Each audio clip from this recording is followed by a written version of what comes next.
발목에서 비교적 좀 만성적으로 통증을 일으키는 질환 중에 하나인 발목 불안정증에 대해서 이야기를 해드릴 거예요.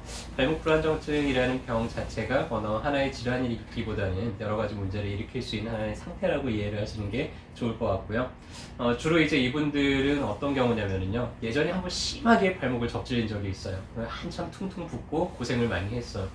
그리고 나서 이 통증이 다 가라앉지 않고 좀 오래 지속이 된다든지, 아니면 자꾸 발목이 휘청거리거나, 아니면 그러면서 자꾸 넘어진다든지, 이럴 때 한 번 정도 이제 의심을 해볼 만한 질환인데요. 이게 이제 어떤 질환이고 어떻게 좀 관리를 해야 되는지에 대해서 간단하게 정리를 해드릴 거예요.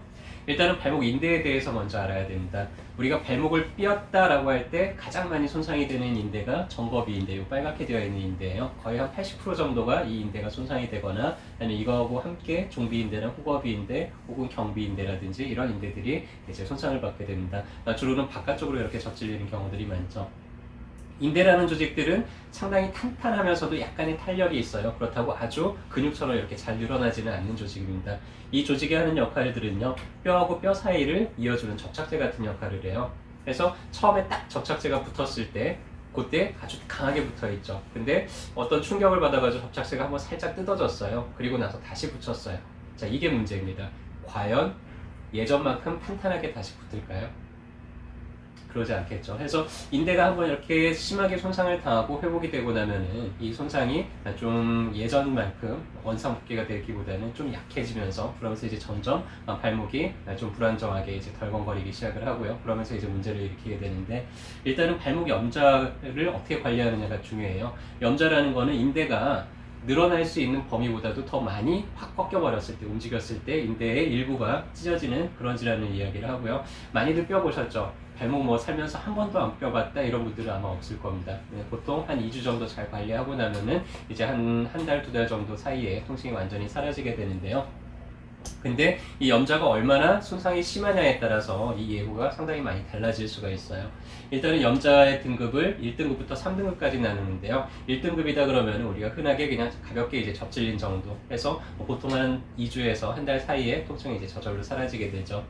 2등급 정도 되면 이제 부분 파열이에요. 인대의 일부가 이제 찢어지는 겁니다. 완전히 찢어지지는 않았고요. 뭐 한 30% 정도, 50% 정도가 이제 찢어진 상태고요.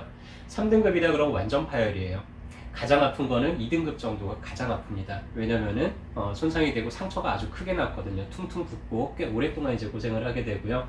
3등급 정도 되면은 붓기는 많이 붓는데 오히려 완전히 찢어졌잖아요. 상처가 자극을 안 받기 때문에 통증은 오히려 훨씬 덜할 수 있지만은 가장 위중한 상태는 이제 이 3등급 상태가 가장 위중하죠.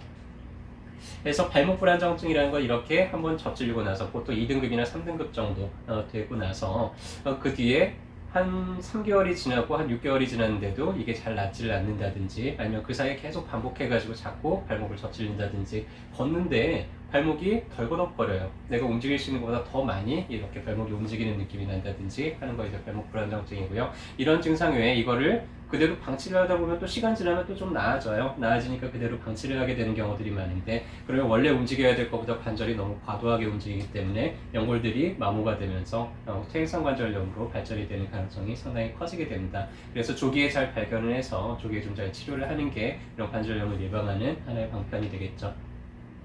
일단은 인대가 내가 인대에 부상을 당했다 그러면은 인대가 완전히 찢어졌는지 안 찢어졌는지를 먼저 판별을 하는 게 중요한데요. 인대를 발목을 잡고 앞으로 한번 쭉 늘려보는 거예요. 그럼 이제 뒤에 있는 종비 인대가, 후거비 인대가 찢어졌는지를 확인을 할 수가 있고요. 반대로 발목을 앞쪽으로 정갱이를 밀면서 발목을 앞쪽으로 쭉 당겨 봅니다. 만약 정거비 인대가 찢어졌다 그러면은 이게 앞으로 훅 딸려 나오는 것을 볼 수 있을 거예요. 근데 의외로 유연성이 상당히 좋은 분들이 있어요. 그렇기 때문에 꼭 이 검사를 할 때는 정상 발목하고 그 다음에 문제가 있는 발목을 동시에 검사를 해봐서 정상 발목보다도 훨씬 더 많이 움직이는지를 확인을 해봐야 됩니다. 그래서 일단 인대가 파열이 됐다 그러면은 그 경우는 반드시 수술을 해야 되고요. 이제 부분 파열인 경우가 어떻게 관리를 하는지가 중요하게 되는데요. 인대가 얼마나 손상이 됐는지를 평가하기 위해서 정확한 평가는 MRI를 찍거나 아니면 초음파 검사를 통해서 인대 자체의 손상 여부를 이제 확인을 하게 되는데요. 그래서 이제 사진을 찍고 나면은 영상의학과 전문의 선생님들이 인대가 한 70% 남았네요, 뭐 한 30% 남았네요, 이런 식으로 이야기를 해주기도 합니다. 일단은 이런 발목 불안정증을 예방하기 위해서 처음에 발목을 삐었을 때 처음에 어떻게 관리를 하느냐가 제일 중요해요. 여러분들 운동 경기 좋아하시나요? 운동 선수들 보면은 몸값 되게 비싸잖아요. 연봉도 어마어마하게 받는 이 선수들이 경기를 뛰다가 부상을 당합니다. 그러더니 뉴스에 나와요. 뭐 팔꿈치 인대 손상, 뭐 무릎 인대 손상, 뭐 발목 인대 손상. 그러더니 이 선수가 갑자기 경기를 안 뛰어요. 시즌을 아웃이 못했다 뭐 이러기도 하고요. 야 그렇게 몸값이 비싼 선수가 경기를 안 뛰면 그게 손해가 얼마예요. 근데 이 선수들은 몸이 재산이잖아요. 그렇기 때문에 최대한 부상을 빨리 회복해서 최대한 정상 컨디션으로 만드는 게 가장 중요합니다. 그래서 일단은 초기에 무조건 잘 쉬어줘야 돼요. 부상을 당해서 상처가 아물 때까지. 그래서 한 2주 정도는 충분히 잘 쉬어주고 자극을 주지 말고요. 발목을 좀 고정을 하든지 아니면 만약에 이도 손상 같은 경우에는 아예 기부스 같은 거로 해서 발목을 한 2주에서 4주 정도 움직이지 않게 해서 최대한 인대가 잘 회복되도록 하는 게 중요하고요. 회복이 되는데 이게 100% 완전 회복이 되지 않는다 그랬잖아요. 그래서 운동선수들 보면 이렇게 부상당해서 시즌 아웃했다가도 이제 재활훈련 돌입했다, 뭐 복귀가 얼마 안 남았다, 뭐 이런 뉴스가 나와요. 그때 하는 게 뭐냐면은 인대가 약해진 만큼 그거를 보강하는 근육을 키워서 근육의 힘으로 인대의 안정성을, 인대로 인해서 생긴 불안정성을 다시 회복을 하는 그런 과정들을 거치게 됩니다. 가끔 이제 한쪽 발목만 자주 접질리는 분들 중에서는 몸의 균형 자체가 틀어져 있는 경우들도 꽤 많습니다. 골반이 한쪽으로 틀어지게 되면 한쪽 다리가 길어지면서 체중이 그쪽 다리로 많이 실리기 때문에 이런 경우라면 몸의 균형을 회복을 해주는 게 우선 중요하겠죠. 그렇게 해서 한쪽 발로 체중이 실리지 않도록 하게 되면은 그런 것들을 좀 어느 정도 예방을 할 수가 있고요. 일단은 보존적인 치료가 가능한 경우에는 보존적인 치료로 최대한 회복을 시켜주는 게 중요합니다. 그래서 한의원에서 가장 많이 사용하는 방법 중에 하나는 화침이에요. 인대 조직들은 뜨겁게 열을 가할 때 가장 탄력이 빠르게 회복되는 특징들이 있기 때문에 손상된 인대에다가 붉은 침을 꽂아놓고 그 침을 달궈서 직접 열을 인대 쪽으로 심부로 전달하는 방법을 쓰고요. 그 외에 봉침이라든지 여러 가지 약침들을 통해서 인대를 강화하는 그런 치료법을 사용을 하게 되고요. 비골근을 좀 강화를 시켜주면은 이 정거비인대의 손상을 어느 정도는 좀 보완을 할 수가 있는데 운동하는 방법은 이래요. 기둥에다가 발을 묶어놓고 뭐 고무밴드 같은 거를 묶어놔도 되고요. 그렇게 하고 발목을 바깥쪽으로 이렇게 쭉 당기는 이런 운동을 계속 하게 되면은 비골근을 강화시키면서 이 발목의 안정성을 어느 정도는 높여줄 수가 있습니다.